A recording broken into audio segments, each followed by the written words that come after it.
What's up, you guys? Marty Schwartz here from Marty Music. Thank you for the continued support of the channel. We've got another amazing countdown for you. There are a few guitars out there that are almost as iconic as the guitarists who play them.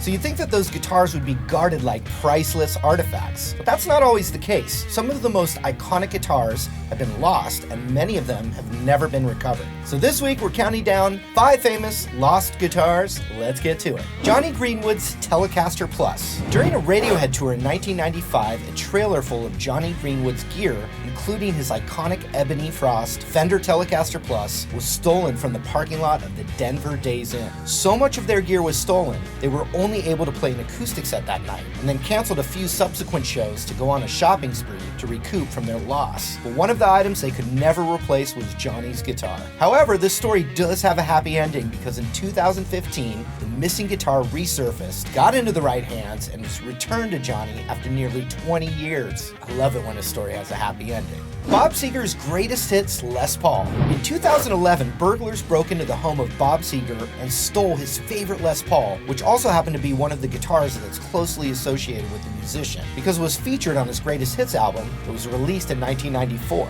Not only did the robbers get the iconic guitar, they also took his Nintendo Wii, making it impossible for Seger to forget about the theft by playing Guitar Hero. The guitar still remains at large, probably because no one has called Axel Foley to help solve the case. Paul McCartney's Hoffner Violin bass. Now, this isn't technically a guitar, but it seemed important enough to include on our list. The Hoffner violin bass was made famous by McCartney. He loved this bass because its symmetry made it less awkward to play left-handed. It quickly became a part of the bass's trademark look and was sought after by many. McCartney played the bass throughout the Beatles' heyday, and it was stolen while the band was recording Let It Be, never to be seen again. If you're thinking to yourself, that bass isn't stolen, he still plays it. That's because Hoffner gave Paul a second, identical bass after he made the instrument famous. You may still see that bass from time to time, but the original one hasn't been seen since the late 60s. Peter Frampton's Frampton Comes Alive guitar. Now, it's the album that everyone has, but for a long time, the iconic artist from the album Frampton Comes Alive didn't have the legendary guitar pictured on the cover. In 1980, the guitar was being shipped on a cargo plane that crashed and was assumed to be among the destroyed cargo, but was never recovered. However, 30 years after the tragic accident, the guitar turned up in Nashville. Apparently, someone had plucked the guitar from the wreckage and sold it to a musician in the Caribbean. Upon being reunited with the guitar, Frampton said, "For 30 years it didn't exist. It went up in a puff of smoke as far as I was concerned." The famed guitarist was beyond excited to be reunited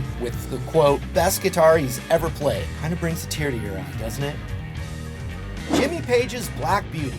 Now, in the early days before Led Zeppelin, Jimmy Page's choice guitar was a Black Beauty Les Paul with a Bigsby B7 tremolo. Page used this guitar during several sessions during the 60s, and it made an appearance when Zeppelin played at Royal Albert Hall in January 1970. Page didn't play the guitar much after that concert, not by choice, but because it was stolen. The guitar was lifted from an airport 3 months after the Royal Albert Hall concert and was thought to be lost forever. But last year, Jimmy's former roadie, Henry the Horse Smith, claimed that after 46 years, Page was reunited with the missing guitar thanks to a guitar collector. Have you stolen any famous guitars? Let us know in the comments below. And while you're down there, don't forget to subscribe. Thanks for watching Marty Music, and we'll see you again real soon.